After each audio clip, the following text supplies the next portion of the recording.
On স্ক্রিনে আপনারা যে নোটিফিকেশনটি দেখতে পাচ্ছেন, এই নোটিফিকেশনটি প্রকাশিত করেছে public service commission West Bengal থেকে, অর্থাৎ ওয়েস্ট বেঙ্গলের পাবলিক সার্ভিস কমিশনের মাধ্যমে নিয়োগ করা হবে। এখানে বলা আছে online application are hereby invited for the Indian citizen and other declare eligibility to government India recruitment to the under mention post which is the permanent. যেটা পার্মানেন্ট পোস্ট রয়েছে, ভারতীয় যে সমস্ত স্থায়ী বাসিন্দা রয়েছে সিটিজেন, তাদের জন্য এই ভ্যাকান্সিটি নিয়োগ করা হয়েছে। এখানে কিন্তু শূন্যপদ রয়েছে, সেগুলোতে কিন্তু আপনারা আবেদন করতে পারবেন। তো কীভাবে আবেদন করবেন, কতগুলি শূন্যপদ রয়েছে, পুরো ডিটেলস এখানে কিন্তু দেওয়া রয়েছে। দেখুন এখানে বলেছে নেম অফ দ্য পোস্ট, কোন পদে আপনাদের এখানে নিয়োগ করা হবে। এখানে laboratory assistant for the science laboratory WB.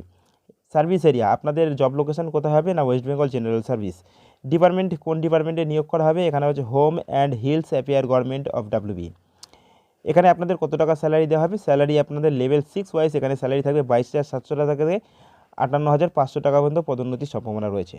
এখানে ক্যাটাগরি ওয়াইজ কিন্তু ভ্যাকান্সি দেওয়া রয়েছে, আপনারা একটু দেখে নেবেন। ক্যাটাগরি ওয়াইজ এখানে এসটিদের জন্য 4টি ভ্যাকান্সি রয়েছে, এসটিদের জন্য 1টি ভ্যাকান্সি সংরক্ষিত রয়েছে এবং ওবিসি এদের জন্য 2টি, ওবিসি বিদের জন্য 2টি ভ্যাকান্সি, বিডব্লিউডির ক্ষেত্রে 1টি ভ্যাকান্সি এবং এক্স সার্ভিসম্যানদের জন্য 1টি, এমএসপির জন্য 1টি ইউআর এবং ইডব্লিউএস এর ক্ষেত্রে 2টি আনরিজার্ভ ক্যাটাগরিতে সংরক্ষণ করা রয়েছে। তো এখানে দেখবেন এখানে আবেদন করতে গেলে আপনাদের কেমন শিক্ষাগত যোগ্যতার প্রয়োজন। এখানে যারা আবেদন করবেন তাদের বলা আছে degree in the science of the recognized university pass the certification in higher secondary examination which the subject having the air experience any analytics work the scientific library. অর্থাৎ লাইব্রেরির আপনাদের যদি কোনো কোর্স করা থাকে, আপনারা উচ্চ মাধ্যমিক পাস থাকেন, সেই সঙ্গে একটি ডিগ্রি থাকে সায়েন্সের ক্ষেত্রে রিকগনাইজড ইউনিভার্সিটির, সেক্ষেত্রে আপনি এখানে আবেদন করতে পারবেন। এখানে আপনাদের বয়স কত হতে হবে, এখানে যারা আবেদন করবেন তাদের বয়স হতে হবে 40 বছরের মধ্যে, অর্থাৎ 18 থেকে 40 বছরের মধ্যে হলে আপনারা এখানে আবেদন করতে পারবেন। এক্ষেত্রে 1/1/2024 ওয়াইজ আপনাদের কিন্তু বয়স ধরা হবে, অর্থাৎ 2024 জানুয়ারি 1 তারিখ থেকে আপনাদের বয়স কিন্তু এখানে ধরা হবে। এখানে আবেদন করতে গেলে আপনাদের অবশ্যই কিন্তু অনলাইনের মাধ্যমে আবেদন করতে হবে। সেক্ষেত্রে আপনাদের এখান থেকে অনলাইন ফ্রি বলা হয়েছে, 110 টাকা কিন্তু ফ্রি দিতে হবে। সেই ফিটা এখানে কিন্তু মেনশন করে দেওয়া রয়েছে, কোন ক্ষেত্রে ফিস চার্জ কাটবে, কেন কাটবে, সমস্ত কিছু মেনশন করে রয়েছে। নোটিফিকেশনটি ডিসক্রিপশন লিঙ্কে দেওয়া রয়েছে, ডাউনলোড করে আপনারা একটু দেখে নেবেন। আবেদন কত তারিখ থেকে করতে পারবেন, আবেদন কিন্তু আপনাদের শুরু হবে 6 তারিখ থেকে এবং ক্লোজিং ডেট এখানে বলা হয়েছে 27 তারিখ, অর্থাৎ 27 ফেব্রুয়ারি আপনাদের কিন্তু ক্লোজিং ডেট রয়েছে অনলাইন ফিস সাবমিটের জন্য।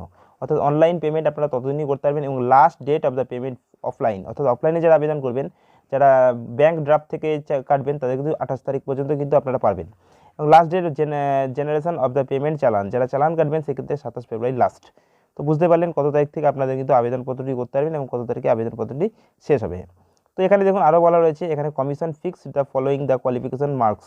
এখানে কোন কোন ক্ষেত্রে কিন্তু আপনাদের কত পার্সেন্টেজ সমস্ত কিছু উল্লেখ করেছে। আনরিজার্ভদের জন্য 40% থাকবে কোয়ালিফিকেশন মার্কস এবং ইডব্লিউএস এর ক্ষেত্রে 40%, ওবিসিদের জন্য 38%, এসসিদের জন্য থাকবে 35%, এসটিদের জন্য 30% পাইলে আপনারা উত্তীর্ণ হবেন এবং পিডব্লিউডির ক্ষেত্রে 30%, এমএসপির ক্ষেত্রে 40%, এক্স সার্ভিসম্যানের ক্ষেত্রে 30% আপনারা নাম্বার তুললে এখানে উত্তীর্ণ হতে পারবেন। আপনাদের এই অফিসিয়াল যে ওয়েবসাইট রয়েছে সেই ওয়েবসাইটে কিন্তু ভিজিট করবেন, pscwb.gov.in। এই ওয়েবসাইটে ভিজিট করার পরে আপনারা কিন্তু সমস্ত কিছু নোটিশ দেখে নিতে পারবেন এবং এক্ষেত্রে কিন্তু আপনারা এখানে আবেদন করতে পারবেন। তো 6 তারিখ থেকে আবেদন শুরু হচ্ছে, আপনাদের মধ্যে যারা ইচ্ছুক এই পদের জন্য আবেদন করার জন্য তারা আবেদন করতে পারেন। তো আজকের মতো এই ভিডিওতে এইটুকুই, পরের দিন আরও একটি নতুন জব নোটিফিকেশন নিয়ে আসবো এবং আপনাদের সামনে প্রকাশ করে দেবো সেই জব নোটিফিকেশনটি, আপনারা যাতে সেই কাজের উপযুক্ত কিনা, সেখানে আবেদন করতে পারবেন কিনা, আপনাদের শিক্ষাগত যোগ্যতা আছে কিনা দেখে নিতে পারেন।